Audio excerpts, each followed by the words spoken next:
Hello friends, good morning. কেমন আছো, কি করছো? আশা করি ভালো আছো, আমিও ভালো আছি। ওয়েলকাম ব্যাক টু মাই আরকে চ্যানেলে তোমাদের সবাইকে স্বাগত। আবারও নতুন একটা দিনে নতুন একটা ভিডিও নিয়ে আমি মানসী তোমাদের কাছে চলে এসেছি। আর আজ হচ্ছে শনিবার। তো শনিবারের সমস্ত কাজকর্ম সেরে স্নান সেরে একেবারে পূজা পাঠ করে নিয়েছি, ভগবানের দর্শন করে দিয়েছি। তোমাদের ভগবানের কাছে প্রার্থনা করি সবাই ভালো থাকো, সুস্থ থাকো। আর জানো তো, আজকে শনিবার, কাল রবিবার, রবিবারে রয়েছে রথযাত্রা। তাই সকলকে রথযাত্রার অনেক অনেক শুভেচ্ছা ভালোবাসা জানালাম। আর রথ দেখতে সবাই যাবে, বাড়ির বাচ্চাদেরকেও আশা করি নিয়ে যাবে। ওদেরও খেয়াল রেখো আর নিজেদেরও খেয়াল রাখবে।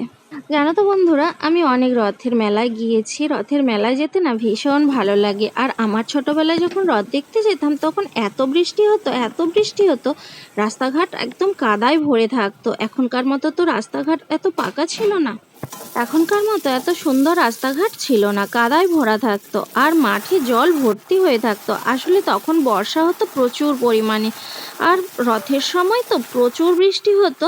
সে সময় রথটাই ছিল আলাদা রকম। এখন তো বৃষ্টি হয়ই না বলতে পারো। আর রথ যেখানে টানা হয় সেই মাঠটা পুরো শুকনো হয়ে থাকে। কিন্তু আমরা যখন রথ টেনেছি তখন রথের চাকা পুরো কাদার উপর দিয়ে আসতো, আর আমরা ওই কাদা চটকে চটকে রথের দড়ি টেনে নিয়ে আসতাম। ভীষণ মজা হতো, ভীষণ ভালো লাগতো। আগেকার রথ আর এখনকার রথের মধ্যে অনেক পার্থক্য হয়ে গেছে বন্ধুরা। আর রথের মেলা মানেই তো বুঝতেই পারছো, কাঁঠাল আর জিলাপি আর পাঁপড় ভাজা, এই তিনটে একদম মাস্ট। এগুলো না হলে রথের মেলা জমেই না। জানো তো, আমরা একসঙ্গে একদল পাড়ার ছেলে মেয়েরা মিলে রথের মেলায় যেতাম। হই হই হই হই করতে করতে কি যে মজা লাগতো, সেই দিনগুলোর কথা আমার এখনও মনে পড়ে। তবে সেই মজা কিন্তু এখনকার ছেলে মেয়েরা এতটা করতে পারে না। কারণ কি, ছেলেরা করতে পারলেও মেয়েরা কিন্তু সেইভাবে মজা করে উঠতে পারে না। জানো তো বন্ধুরা, আমার মাও আমাকে রথের মেলায় নিয়ে গেছে আর চুড়িও কিনে দিয়েছে, 2 হাত ভর্তি চুড়ি। সেই সব দিনগুলোর কথা মনে পড়লে বেশ ভালো লাগে। মা তো অনেকদিন আমাকে ছেড়ে চলে গেছে, কিন্তু স্মৃতিটুকু রয়ে গেছে। রথের মেলা আসলেই সেই স্মৃতিটা কিন্তু প্রতি বছরই ফিরে ফিরে আসছে, বেশ ভালোই লাগে। আর এই যে এখন বাবাকে খেতে দিয়ে দিয়েছি। জানো তো বন্ধুরা, আজকে স্যাটারডে, কিন্তু তোমাদের ছোটদা ভাই চিকেন কিনে এনেছিল। তো চিকেন রান্নাটা এখনও হচ্ছে, সেই জন্য বাবাকে ঝোল বা আলু কিছুই দিতে পারলাম না। আর বাবা এমনিতে খেতেও চায় না। এদিকে তো সবজি ভাত অনেক কিছুই করে ফেলেছি, তোমরা দেখেছো। আর আজকে না একটু বিরিয়ানি বানাবো, আর বিরিয়ানি তো বাবা খাবেই না একদম। সেই জন্য বিরিয়ানি আর চিকেনটা সব থেকে শেষে বানাচ্ছি। আর জানো তো, শুধু যে বিরিয়ানিটা বানাবো তা তো হবে না, বাড়িতে কেউ কেউ খাবে, কেউ কেউ খাবে না। তো সেই জন্য সাদা ভাত প্লাস বিভিন্ন সবজির তরকারি আমাদেরকে করতেই হয়, তারপর বিরিয়ানি করতে হয়। তো সেই জন্য বিরিয়ানিটা শেষে রান্না করছি। আর সাদা ভাত আর সবজি করে দিয়েছি, যেটা বাবা খেয়ে নিয়েছে। আর তোমাদের দাদা ভাইদের জন্য সাদা ভাত সবজি এগুলো করতে হয়েছে। যাই হোক, বিরিয়ানির ভাত আর তরকারি দেখো একসঙ্গে মিক্সড করে দিচ্ছি। আর আমি ইনস্ট্যান্ট বিরিয়ানি বানাতে খুব পছন্দ করি, আর খুব সহজেই হয়ে যায়। ভাতটা একদম রেডি করা থাকে, সমস্ত মশলা রেডি করা রয়েছে, চিকেন কারিটাও একদম রেডি আছে। তো দেখতেই পাচ্ছ ফাইনাল লুকটা। চিকেন কারি, আলু আর ভাত একসঙ্গে মিক্সড করে এই যে ওপর থেকে মশলা, বেরেস্তা, গোলাপ জল আর যা যাবতীয় দেওয়ার সব দিয়ে দেওয়া হচ্ছে বন্ধুরা।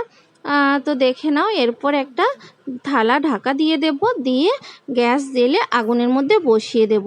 তোমরা হয়তো ভাবছো আগুনে বসালে চুঙে যাবে, যেহেতু পাতা দেওয়া থাকবে সেই জন্য চুঙবে না। 10 থেকে 15 মিনিট একটু গরম করে নিলে আমার বিরিয়ানি রান্না রেডি। চলো ফাইনাল লুকটা তোমাদের সঙ্গে শেয়ার করে নেব।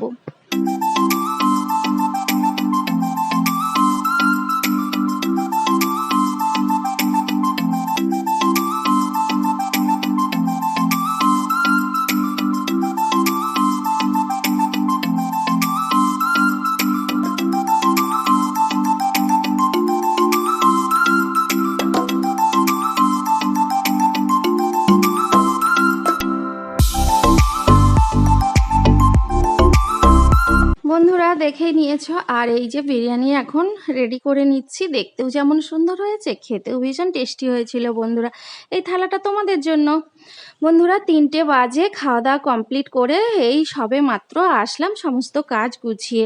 আর গা হাত ধুয়ে ফ্রেশ হয়ে একদম চলে এসেছি। এই যে ড্রেসটা চেঞ্জও করে নিয়েছি। এই দেখো, 10 থেকে 15 মিনিটের মতো একটু শুয়েছিলাম, আর এখনই তোমাদের দাদাভাইয়ের যাওয়ার সময় হয়ে গেল। তো এই যে দরজাটা দিয়ে দিলাম, এরপর আমি একটু ঘুমাবো। তারপর বিকেলে দেখা হচ্ছে তোমাদের সঙ্গে। গুড ইভিনিং বন্ধুরা, এই দেখো 6টা বাজতে 5 মিনিট বাকি, যদিও এখনো সন্ধ্যা হয়নি, কারণ এখন তো বেলা অনেক বড়, সেই জন্য দেখো দিনের আলো এখনো বেশ ভালোই রয়েছে। আর গাছের ফুলগুলো কিন্তু গুটিয়ে গেছে, যার ফলে এইরকম ডিমের মতো হয়ে রয়েছে, বেশ ভালো লাগে দেখতে বিকেলবেলার পরিবেশটাও। চলো বাইরের দিকে এবার চলে যাব, কারণ আজকে না গাছে একটা আনারস হয়েছে, তো আনারসটা তোলা হবে। আর এখানে রঙ্গন ফুলটা দেখো হলুদ রঙের অনেক ফুটেছে, আর পিঙ্ক কালারের রঙ্গনের কুঁড়ি এসেছে প্রচুর পরিমাণে। আবার কিছুদিন পরে এই পিঙ্ক কালারের রঙ্গনটা ফুটবে, বেশ ভালো লাগছে। দেখো গাছ ভর্তি কুঁড়ি এসেছে কিন্তু।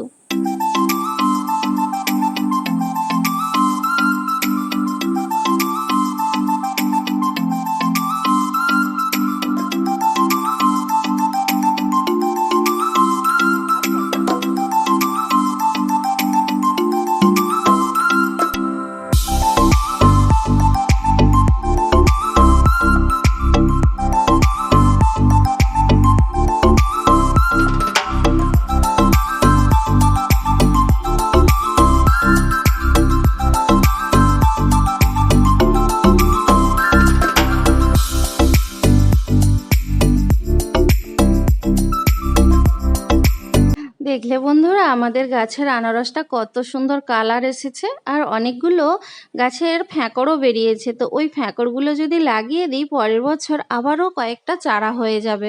তো প্রতি বছরই মোটামুটি একটাই করেই আমরা আনারস পাই, কারণ গাছ একটাই রয়েছে।